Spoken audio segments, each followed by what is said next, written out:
You're looking at the International Space Station flight control room as a team of flight controllers watches over all of the systems aboard the orbiting complex.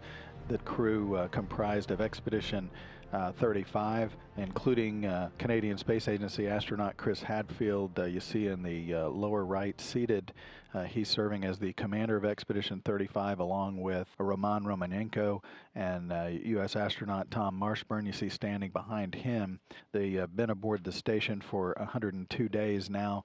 They were joined this past week by the newest crew members of the International Space Station. Pavel Vinogradov, Alexander Mazurkin, and Chris Cassidy are now part of the Expedition 35 crew. They have been aboard the station for 4 days now, following their launch earlier on last Thursday.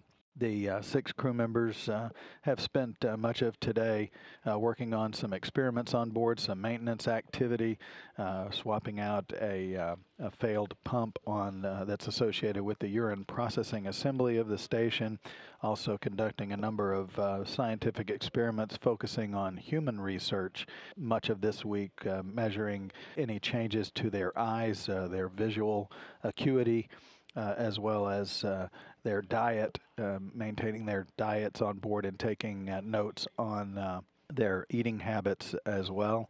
These 6 crew members divide and conquer throughout the day on activities around the station. The 3 newest members focusing on adapting to life aboard the International Space Station as part of their early transition from Earth's 1 gravity environment to that of the 0 gravity environment of the International Space Station.